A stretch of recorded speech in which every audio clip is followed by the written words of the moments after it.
အားလုံးပဲမင်္ဂလာပါခင်ဗျာမင်္ဂလာပေါင်းနဲ့ပြုစုံတော့နေ့ရက်အချိန်ခါလေးဖြစ်ကြပါစေကျွန်တော်ဒီနေ့ပြောပြမဲ့ညဝေပေးမဲ့ခေါင်းစဉ်ကဘာလဲဆိုတော့ဒီစိတ်ကြွ YouTube ဆေးကဘာဖြစ်လို့ကြောက်ဖို့ကောင်းသလဲဆိုတာအကြောင်းကျွန်တော်ပြောပြပေးခြင်းပါတယ်ဆိုတော့စိတ်ကြွ YouTube ဆေးဆိုတဲ့အခါမှာကျွန်တော်တို့ဒါကိုကျွန်တော်ပုံစံဝဲပေါင်းများစွာနဲ့ကျွန်တော်တွေ့ရနိုင်တယ်နောက်ကျွန်တော်ဒါကိုသူ့ရဲ့ chemical name ကတော့ methamphetamine လို့ခေါ်တယ်ဆိုတော့ methamphetamine ကိုကျွန်တော်အတူကောင်းနေတဲ့ meth လို့ခေါ်တယ် meth meth အဲ့ကျွန်တော်တို့ဒီစိတ်ကြွဆေးသုံးလို့သွားပြီးပြည့်စည်နေတဲ့ဒီပါဇက်ကစုပ်ပြတ်တဲ့နေဟော mad mouth လို့ခေါ်တယ်ဒါအင်္ဂလိပ်လို့ခေါ်တာပေါ့နော်ဆိုတော့ကျွန်တော်နိုင်ငံခြားရုပ်ရှင်တွေထဲမှာဒီမူးဆေးဝါးရောင်းမှလုပ်ကြတဲ့အခါမှာဒီ mad crystal ကြီးဆိုပြီးတော့သုံးကြတာများတယ်ဆိုတော့အဲ့ဒါနဲ့ပုံစံတူကမြန်မာနိုင်ငံမှာရှိတာ ice လို့ခေါ်တယ်နော် ice က methamphetamine crystal ပဲဆိုတော့အဲ့ methamphetamine ကိုဒီမှာကျွန်တော်ဒီ tablet ဆိုတာလာတယ်ဆေးပြားတွေနော်ဆေးပြားတွေက WY881R နောက်ပြီးတော့ SU တို့ Mitsubishi တစိမ့်တို့နောက်ပန်းသီးလို့ခေါ်တာတွေရှိတယ်အများကြီးနဲ့အယောင်မျိုးစုံတစိမ့်မျိုးစုံနဲ့လာတယ်အဲ့ဒါအကုန်လုံးကစိတ်ကြွ YouTube ဆေးပြားတွေပဲပေါ့နော်ဆိုတော့ဒါကဘာဖြစ်လို့ကြောက်ဖို့ကောင်းသလဲဆိုတော့ကျွန်တော်ဒီကျန်တဲ့မူးဆေးဝါးတွေထက်ဆိုလို့ရှိရင်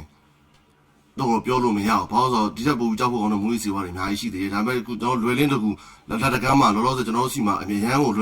ယ်ကူလင်းမြန်စွာဝယ်လို့ရတာပါလဲဆိုတော့စိတ်ကြွ YouTube ဆေးပြားပဲเนาะစိတ်ကြွ YouTube ဆေးပြားဘာလို့ဒါကြောက်ဖို့နံပါတ်1အချက်ကသူကအရန်ကိုသူကဆွဲလန်းဖို့ကိုမှုပြင်းထန်တယ်เนาะဘယ်လိုမျိုးပြင်းထန်လဲဆိုတော့ကျွန်တော်ဒီအောင်သုံးလိုက်တဲ့ခါဒီ dopamine တက်ကအုံနောက်ခထဲကနေပြီးကျွန်တော်အရန်ကိုမြင့်မားစွာသူကထုတ်ပေးတယ်เนาะအစာထောင်ပေါင်းများစွာထုတ်ပေးတယ်ဆိုတော့အဲ့စိတ်ကြွ YouTube ဆေးပြားဆိုတာအဲ့ဒီအချိန်မှာအဲ့လိုပျော်ရွှင်တဲ့ခံစားချက်ကိုအစာပေါင်းများစွာခံစားရတဲ့ဟာတွေလူတွေကဆွဲလန်းတာဆိုတော့ဆွဲလန်းနေပြီးတော့ကျွန်တော်ဘာဖြစ်လဲဆိုတော့စမ်းသုံးကြီးရန်နဲ့စက်ကဒီရတော့လူချင်းတို့တောင်းရင်းနဲ့ဆွဲလန်းတဲ့အဆင့်ထိဒီမူးဆေးဝါးမိခိုးတဲ့အဆင့်ထိရောက်တာပေါ့ဗျာเนาะဆိုတော့နောက်တစ်ခုကဘာလဲဆိုတော့ထိန်းချုပ်ရခက်ခဲတယ်เนาะဆွဲလန်းသွားပြီဆိုလို့ချင်းဖျက်ရခက်တယ်ဘာလို့ဆိုတော့ဒီကောင်ကတိတ်ပြီးတော့ဟိုလိုမျိုးဘိန်းဖြူလို့ဘာလို့မရင်းအကြီးကြီးမထဘူ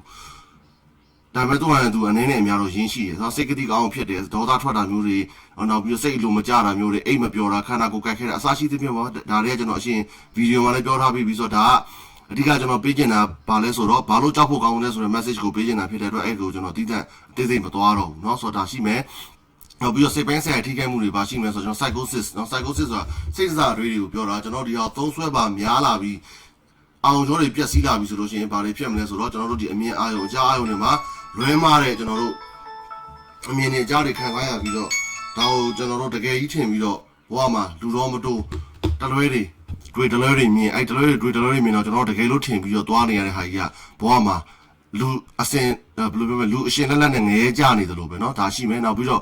့အုံတော်အောင်ကျော်တွေပြက်စီးမယ်နောက်ပိုင်းဒီဟာကိုသုံးဆွဲလာတာခုနကကျွန်တော်အရှိမပြောသွားတဲ့ဒီစိတ်စားတွေးတွေဝင်တာကိုစိတ်ကြောင်နေတာကိုယ့်အကူမသိဘူးကိုယ့်ကိုစေးသမားဖြစ်လို့ဖြစ်နေမှမသိဘူးဆိုလို့ရှိရင်ဘာဖြစ်မလဲဆိုတော့ခုနအောင်ရောတွေအုံနောက်တွေကရာသပံပြည့်စည်သွားပြီးတော့ပြန်ကူးလို့မရနိုင်တော့တဲ့အခြေအနေကြီးလည်းရောက်နိုင်တယ်နောက်ပြီးတော့ပြင်းထန်သောစိတ်သက်ကြခြင်းဆိုတော့ကျွန်တော်ဒီစိတ်ကြွ YouTube ဆေးပြသုံးထားတဲ့လူတွေရဲ့လက္ခဏာကျွန်တော်ဘိုင်ပိုလာလို့ခေါ်တဲ့စိတ်ကြွစိတ်ကြယောဂလို့ခေါ်တဲ့ယောဂနဲ့ခက်ဆင်တူတယ်เนาะဘေးထွက်ဆိုးကျိုးတွေရောဖြစ်တဲ့ပုံစံတွေရောစိတ်သက်ကြတဲ့အချိန်မှာဖြစ်တဲ့ပုံစံရောစိတ်သက်တက်ကြွတဲ့အချိန်မှာဖြစ်တဲ့ပုံစံတွေရောအရန်ခက်ဆင်တူတယ်ဆိုတော့အဲ့ဒီမှာကျွန်တော်တို့ရဲ့ဒီ emotionalဘယ်လိုပြောမလဲစိတ်ခံစားချက်ကိုဘယ်လိုစီမံခန့်ခွဲသလဲဆိုတဲ့ပုံမူတည်ပြီးတော့เนาะကျွန်တော်ခုနကပြောတဲ့စိတ်ကစားအတွေးเนาะဟိုဘယ်လိုပြောမလဲလွန်ကဲတဲ့စိုးရင်ပူပန်ခြင်းတွေလွန်ကဲတဲ့ကျွန်တော်တန်တရားစိတ်တွေကနေစပြီးတော့ကျွန်တော်တို့ကိုယ့်ကိုယ်တတ်တဲ့အထီလောက်ထိကျွန်တော်ဖြစ်သွားနိုင်တယ်เนาะဒါမျိုးတွေရှိမယ်ဆိုတော့နောက်ပြီးတော့ကျွန်တော်ရုပ်ပိုင်းဆိုင်ရာရဆိုပါရရှိမယ်ဆိုတော့နှလုံးသွေးကြောပြဿနာတွေရှိမယ်เนาะနှလုံးခုန်လုံးနဲ့သွေးပေါင်ရှင်တို့ကအရန်ကို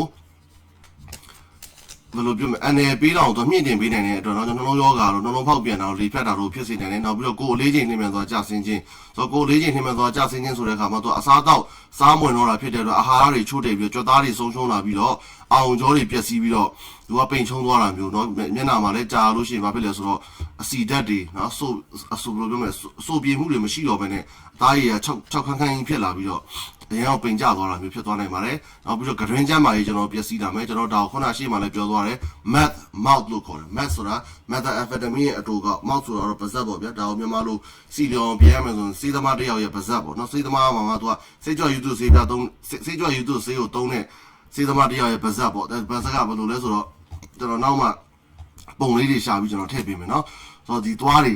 တေးလေးဖြစ်ပြီးပြီးခလေးတွေသွားပိုးစားသလိုဘေးနားလေးတွေမဲလာတာမျိုးသွားတွေအကုန်လုံးမဲကုန်တာမျိုးဒါမျိုးလေးတွေဖြစ်လာမယ်เนาะနောက်တစ်ခုကဘာလဲလူမှုရေးနဲ့ဥပဒေရေးရပြဿနာတွေဖြစ်လာမယ်ဘာလို့ဆိုအကြမ်းဖက်မှုကဖြစ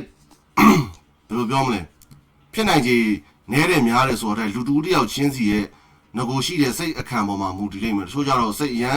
ပြောတဲ့လူတွေကြတော့ဘာဖြစ်လဲဆိုတော့ကြောက်တက်တာကိုဘက်ကိုပိုရောက်သွားတယ်တချို့ကြတော့နည်းနည်းငကိုတွေကဟိုဘယ်လိုပြောမလဲစိတ်မြန်လက်မြန်သူတွေဆိုလို့ရှိရင်တော့တို့ကလည်းနည်းဒီပလက်ကျွတ်တဲ့အချိန်မှာနော်ဟို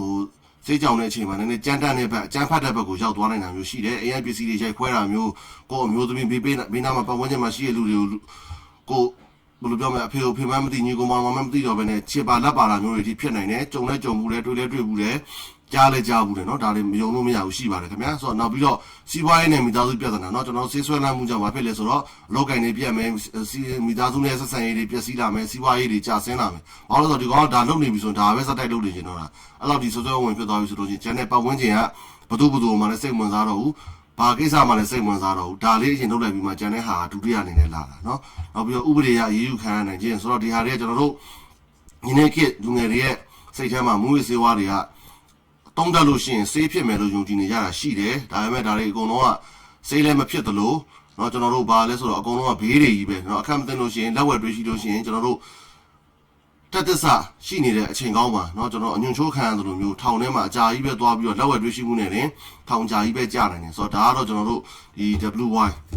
မပဲမူဝေစေဝါမဆိုပေါ့เนาะဆေးကြောက်လည်းပါတယ်မြန်မာနိုင်ငံမှာဆေးကြောက်ကတရဝင်မရဘူးဆိုတော့မိသည့်မူဝေစေဝါမဆိုကျွန်တော်လက်ဝဲမှာတွေးရှိတယ်ဆိုလို့ရှိရင်အဖမ်းခံရနိုင်တာဖြစ်တဲ့အတွက်